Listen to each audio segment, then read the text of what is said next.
Welcome to another episode of The Brand Called You, a podcast and podcast show that brings you leadership lessons, knowledge, experience, and wisdom from thousands of successful individuals from around the world. I'm your host, Ashutosh Garg, and today I'm delighted to welcome a very senior, accomplished, and respected corporate leader from Mumbai, India, Mr. Pawan Kumar Marella. Pawan, welcome to the show. Thank you, Ashutosh. My pleasure to be here. Thank you. Pawan is an ex vice president marketing with Unilever. He's an author of a book titled Dear Rookie, Don't Panic, and he's the founder of Learnity Labs, which is focused on upskilling of youngsters. So, Pawan, my first question for you: you trained as a chemical engineer at IIT Kharagpur and then pursued an MBA at IIM Calcutta. What shaped the transition from engineering to marketing and then general management? Such a brilliant question to start off with. I think to me, if I reflect, it was maybe three things. I think first was following my heart. So my heart wasn't in engineering, and I realized it midway through the journey. So actually Mm, following my heart and not going after sunk cost. mm, I think second was following my brains. I realized even if I did chemical engineering, I was probably going to blow up a factory. If I took up a mhm, job, I was not very good at it. So I mhm. said, let me go where I'm good at. So follow my brain. Yeah. And third, I think was following opportunities. I think when Mm. we were graduating, you did engineering, but most people landed up in software jobs, and that's not where I wanted to go. And the opportunities lay elsewhere for bigger things. So it's following my heart, Absolutely. following my brain, and Mm. following the opportunities. I just love this heart, brain, and opportunity. Amazing. What did your early years in India teach you about consumer behavior and brand building that still holds true today now that you've seen so many global markets? I think the benefit of having seen global markets is you realize how absolutely amazing India is Yeah. and how absolutely wonderful our consumers are. So I think three things come to mind. I think first is value for money. We have Hmm. deep respect for something that if you're giving something and I'm giving you something in return, Hmm. it must have the quality and it must do what it's saying is doing. So there's a deep respect that comes in for value for money. Yeah. Second thing I realized when I was selling tea, red label in my early days, is value Hmm. for relationships. That we like doing things with people, so you never have a cup of tea alone. A cup of tea is always had with someone. It builds. So we have a huge value of relationships and Correct. the importance that comes in both in decision making and in consumption. Yeah. And I think the third thing is a value for progress and ambition and aspiration Hmm. that we want our, the next generation to become better than us. And if you look at whether it's advertising and products 20 years back or you see it now, Yeah. that desire to progress and get better is deeply entrenched in us. So I think those are the three Absolutely. things. What a great response. Thank you. Tell me, given the fact that you worked in so many frontier markets, how did working in these frontier markets fundamentally change your understanding of growth? I think it's so I had the great privilege of working in Ethiopia and even markets like Kenya and Rwanda, Yeah. and India is emerging, but these are markets that frontier because they're really really poor and they're just starting off, and getting, and it teaches you the importance of frugal innovation. I think Mm, first because there is nothing. So I'll give you a great example of packaging frugal innovation, right? So we have ATMs that give us money. There in Kenya, for example, you have ATMs that give you oil because you can't buy and the cost of plastic goes up. So you put your cup and you just put in a shilling and you get, they were selling wine in sachets, right? So there's so much of frugal innovation that you learn of correct. how people can do things differently, right? We sell, grains in boris. They were selling laundry powder in boris where a guy would scoop you out. So I think frugal Mm, innovation is one. Second, I think is the importance of the respecting of external reality. Some mm, things go up and down, currency devaluations happen, supply stops. So you get up in the morning and you will expect a shock. And how do you not get too upset and get mm, used to managing shocks? And that variation in growth is important. And I think the third thing is solving the problems of the many and making everybody's everyday life better. mm, Right? That gives you the greatest growth and the joy. I think those are the three mm. things Very well I learned. said. I love the way you are able to give very precise 3 points in every question that I'm asking you. And this is of tremendous value to my viewers and listeners. My next question, Pawan, is how do you build brands in Yeah. emerging markets differently from mature markets? I think, I mean, with the hindsight and the benefit of time, and actually, you built so many brands and companies as well. I think what I've learned is patience, right? All good things take time. There's a reason why, a baby takes 9 months to get born, right? So I think in today's day and age where everybody wants to, get things done very fast and even put Mm. money, some things can't replace the value of time and how you need that patience. I think Yeah. that emerging markets teach you that you need to have the patience. Mm. I think the second thing it teaches you is the importance of building markets and teaching habits. Like in Africa, most of my day when I was selling toothpaste would go in teaching people why should you brush and what's the Correct. benefit of it, and doing demos and going to schools, tying up with dentists. So that market development angle Mm. becomes much more important than learning how to advertise, let's say on an Instagram or Mm. get an influencer. It's good old fashioned rural markets, go to a heart and do stuff like that. And the third is respecting the consumers, that in Correct. emerging markets, a significant amount of your salary or income is going into FMCG products because your earning is constrained. So you need to respect that and truly give people something that they will value and say thank you for. Because Mm. every rupee or shilling they're giving you is a lot. It's not something Absolutely. that when you become rich, people are like, okay, fine, I didn't like this shirt, so I'm going and buying something else. They don't have that luxury of Correct. swapping or replacing. Correct. That's what I've Correct. learned. Correct. In fact, I've seen this very often with companies like Unilever or P&G. They invest incredible amounts of time and effort and, of course, money in actually building a market rather than Yes. selling a product. And I think that's a very powerful, enduring value that you create with your brands. It's amazing.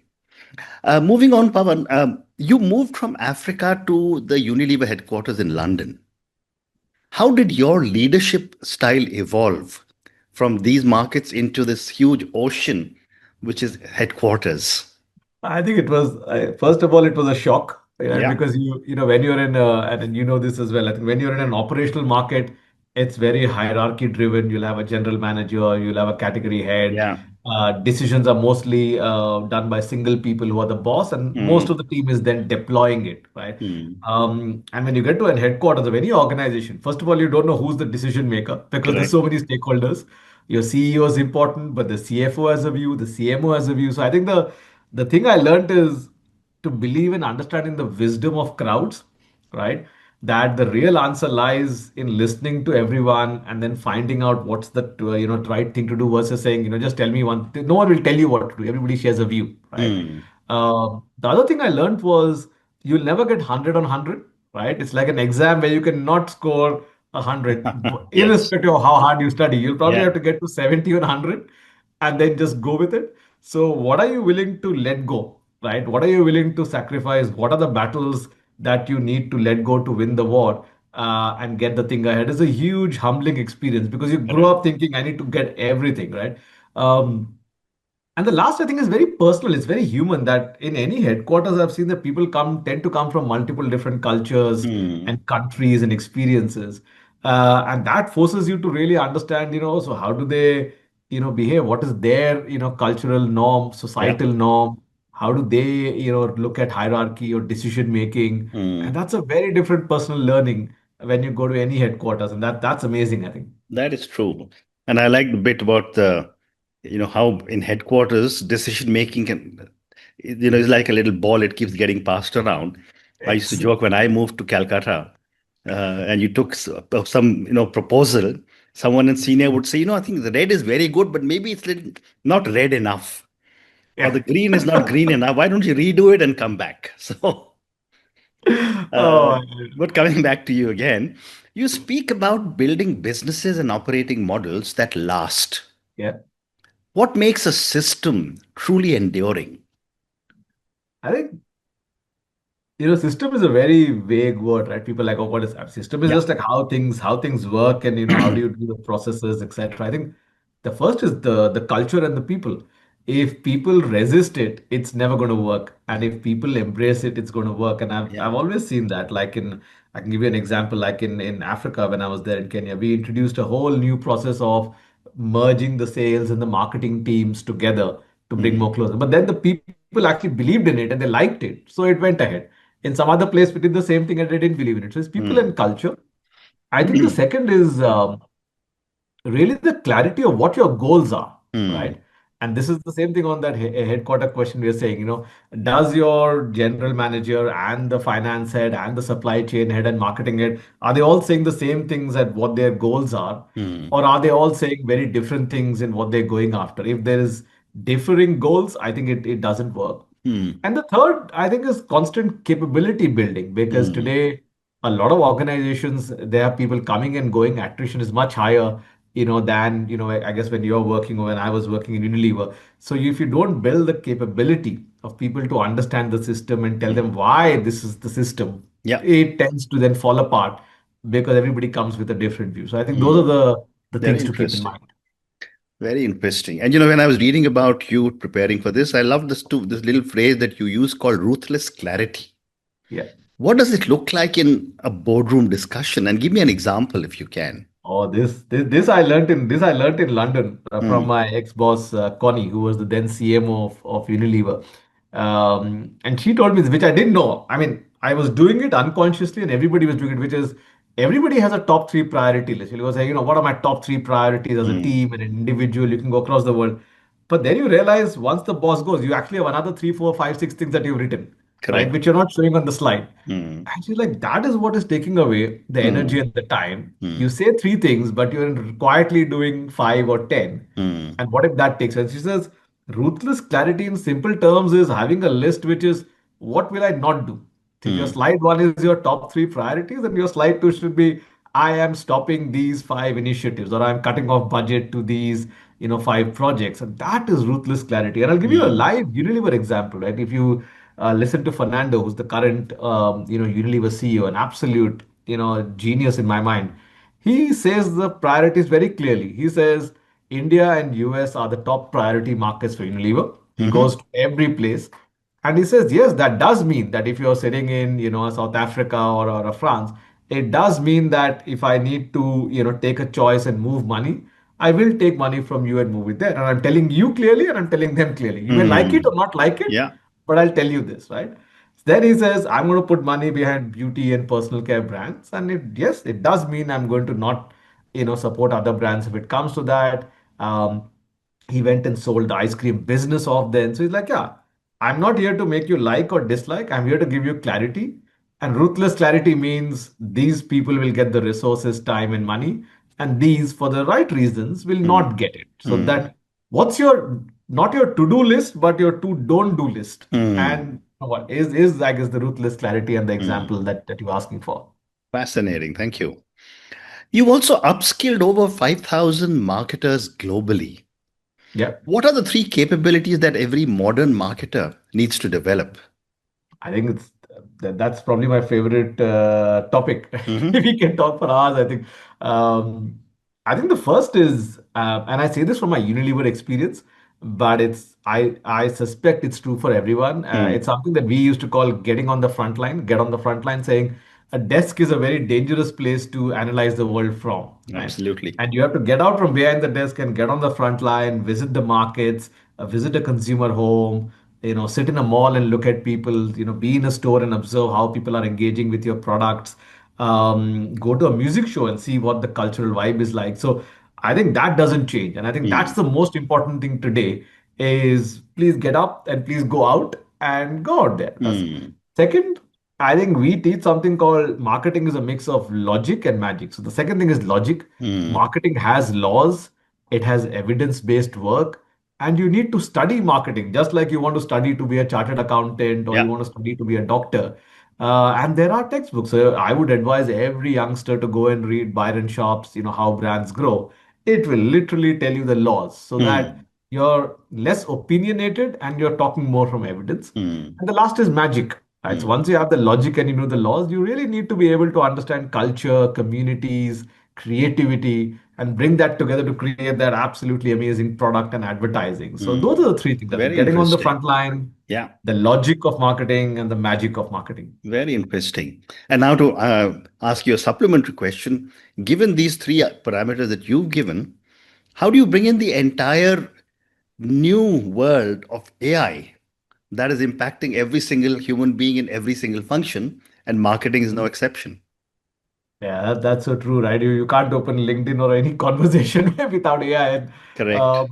I was doing a fair bit of writing on AI last week on LinkedIn because I Hmm. was exactly thinking on something similar. And Hmm. um, I think to me, first is there is no replacement for human insight, right? Right. AI, or let's say Gen AI, is mostly built on stuff that we've already written and it finds patterns. But Hmm. I'm yet to come across any example in the world where it says, oh, the AI tool got us this amazing product insight Hmm. and we launched it. If it was so, you would already be hearing about it, Yeah. right? So I think there is no giving up on human insight, and that's good for Hmm. us as humans, and Hmm. hence, but what I've also seen is the speed of using machines is what gets you do faster, right? So right Hmm. now, I cannot believe it. Last week, I went and created my own, website, and I using Claude and Lovable, I bloody got it done in 2 hours. What I would have Correct. asked an agency to do in 2 weeks, and I'm Yeah. like, if I don't learn AI and how to use it, I have my insight, I have ideas, Hmm. and I'll take weeks. But now with AI, I can do it in hours and days. So Very that true. machine speed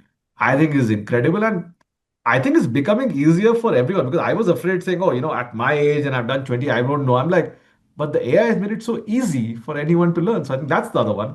And the Absolutely. last is judgment, I think. I think if we start relying too much on AI, there will be a brain rot. So you need to constantly build that judgment saying, what will I do Correct. when AI is suggesting something or I'm getting a tool? So I think that human insight, Yeah. machine speed, and judgment and Hmm. bring that together, I think is the holy grail. Great response. Great response. Thank you. You also emphasize autonomy and ownership. Yeah. How does one create a culture where people feel truly accountable? I hesitate, but I think I've learned, maybe it's the thing that comes with age is to not complain, but rather focus on my circle of control. Stephen Covey writes about it in his book, The Seven Habits of Highly Effective People, which, has been a big influence on my life. And I write, you know, when I was very young, I used to complain, oh, the bosses are like this, the team is like that. I can do so much better if only, there. Then I realized, no, it's me. So I think the first question of accountability I would do and I would recommend everyone is focus on what you can do Yeah. and then do what you say and say what you do. And I keep telling people it's very simple things like if you tell someone you're sending a mail at 5 o'clock, then please send it at 5 or before, Absolutely. Or if you can't, then please apologize that you forgot or something Yeah. happened, right? Yeah. Um, so that say do equation, I think is the first thing of accountability. Second, I think is a bit more cheeky. I've learned in corporate life at least, you do need to document and ensure that you get the credit if you want to get accountability and you want to Mm. get the rewards of that accountability. I think Mm. it's a corporate world is not the cleanest of worlds. Not Yeah. everybody's nice. So document, tell your Mm. boss what you've done so that that accountability gives you the rewards. Yeah.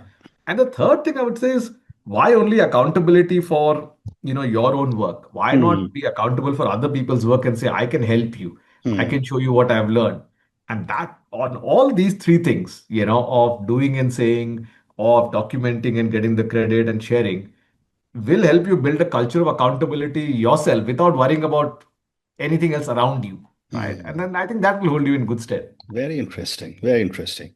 Pavan, let's talk about your book now. Dear Rookie, Don't Panic. What is the single, tell me about your book, and then what is the single biggest mistake young professionals make in their first 5 years? So, I mean, the book is actually a collection of notes to myself, Mm-hmm. right? So for the longest time, I used to write, anywhere on a diary or for stuff that I goofed up on, and I used to write it to make to ensure that I don't forget, Mm. right? कि ये गलती फिर से नहीं करनी चाहिए, Mm. this mistake. Mm. So actually, it was just a series of notes to myself, which I started accumulating over time, and then I'm like every time I spoke to someone, I used to find that they used to benefit from what I was saying because Mm. a lot of these things the HR team doesn't tell you in a formal onboarding. Your boss Mm. doesn't tell you. Yeah. It's only when you make a big mistake that they tell you that, oh, you should have, like, why didn't you tell me before? Right. So it's really a corporate survival guide of how to survive every day at office. Mm. The book doesn't profess to tell you how do you go from here to become a CEO. I think there are Correct. more fabulous books for that. But I'm like, before you become a CEO, survive your day one and you get to day 100, Yeah. without a blunder. Yeah. And I write many things like the one of the things I keep mentioning very often is I realized how important it is to meet as many people as you can in the Hmm. first 100 days without an agenda. Hmm. Just go have a cup of tea or a coffee, because a day will come when you'll have some work with them. And I assure you, the guy will remember saying, "Oh, you never came to say hello to me. I'm going to block your work." Or, "Oh, Correct. that was so nice of you to come and say hello and have a Yeah. cup of tea. So, Yeah. how can I help you?" So, Yeah. these nuggets and 100, and I've written 108 nuggets exactly. So, here's your 108 nuggets of stuff that will really help you. So, that's the Oh, book. interesting. Yeah. Um, what are the mistakes youngsters make? It would be presumptuous of me to, bracket everybody in a Yeah. cluster. Yeah. Uh, but rather than mistake, I would say I would advise one thing based on my own learning is the working environment has become very tough. People are Hmm. expecting a lot more of you. You're expected to work a lot more harder in terms of hours and days. So I think the thing for me that will never come back is your focus on your health. Right. And I think the people I have seen who've done well have somehow managed to keep their health. And I mean holistic health, your Hmm. physical health, mental, emotional health, spiritual health. Yeah. So when you cross a 10-year chore, you still have the energy to run the race. Correct. Otherwise, you just fizzle out. So I think the Correct. biggest thing is, please exercise. Easy to say, difficult to do in many cases. Have people you can talk to, right? Because if you're having a bad day in office, you can't call up your office colleagues and have a talk. So your friends, family, siblings, Yeah. have them on speed dial so that you can just call and rant at someone, right? Correct. Correct. Have that, have a passion or your spiritual approach where you can take a break. So I think that's the single biggest thing I would say from a serious lens. Hmm. Um, and the second thing I would say is, again, a little bit more practical, is saying that one mistake, the worst advice I ever got was put your head down and work. Yeah. And I think people are only going to see the top of my head. They won't know who I am because Hmm. everybody's Hmm. Hmm. head looks the same. So I'm like, no, put up your head and work. Make sure you tell people, make sure you're not part of the furniture, that they should know that you exist, Correct. that work, that customer, you got it. How did you get it? It's not self-propagation, but please don't bury yourself somewhere where they can't see you. Yeah. You have to get up and show yourself. I think that's the other Absolutely. thing. Absolutely. Very, very good advice. Pavan, I have time for two more questions for you. How should young professionals think about soft skills in a world obsessed with technical skills? That is a deep question. I think technical skills get you inside the room or get you inside the door. Yeah. But the soft skills are what will help you progress and grow inside, right? Hmm. Because you're absolutely right. I mean, if I don't know the technicalities of the job I'm applying for, you won't get through in the first round of interview. The guy's asking you questions on whatever that is, right? But once you get in, everybody has that level of technical skills and has come in. So Correct. now with your ability, I think of how do you build relationships, how do you build trust, Hmm. and I think practically how easy you're to work with, Correct. right? And I think that will move you forward. So I think it's a mixture of and, but thinking that you're going to be just very strong on technical skills, I think it'll get you to step one, but that's it. You're going to stop there. Hmm. Amazing. And my last question for you, and this is for you personally, what is the hardest leadership lesson you have learned the hard way? Oh, I would say it's something I learned very late, and it's difficult to change, and that's why it's a hard lesson. Some Hmm. things that you can Hmm. correct, fine. If you take a wrong turn in a car, fine. You lose some time, you take a U-turn and you come back. Hmm. But I think the things I learned which impact me even today, I think two things get built immediately. Reputation gets built Yeah. from the day you join a company, whether you like it or not. Hmm. And I never realized it. I'm working. So even now, 20 years later, people will remember, oh, that time you behaved with me like this, good or bad, both Hmm. ways, Hmm. right? Or a boss will be like, oh, but in that project you were, a little lackadaisical. Like, well, that was 20 years back. But he'll be like, Hmm. no, but I know you Hmm. from 20 years back. Yeah. So Yeah. I think your reputation gets built day by day and there is no changing it. So you have to be very careful and know of that. And the second thing that doesn't get built, and I wish I had focused more on, is your network, Hmm. right? You get to work with so many people, the same people you will meet year after year, decade after decade, in different places. And if you don't build that network and rapport, A time will come when you need to work with them, anything for, for getting a job or working as a client or working, as an industry, Mm. body.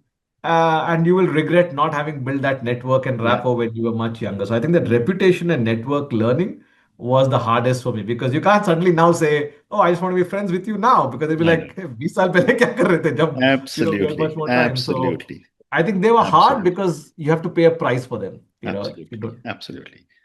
And on that note, Pawan, I just want to say what a fascinating conversation this has been with you. I could just keep on talking to you about so many different things that you've done, but I love the way you so easily answered in very crisp terms every question that I asked you. Thank you so much for speaking to me and good luck to you. Thank you, Ashutosh. Complete pleasure. Thank you. Thank you for listening to the Brand Called You videocast and podcast, a platform that brings you knowledge, experience, and wisdom of hundreds of successful individuals from around the world. Do visit our website www.tbcy.in to watch and listen to the stories of many more individuals. You can also follow us on YouTube, Facebook, Instagram, and Twitter. Just search for the brand called You.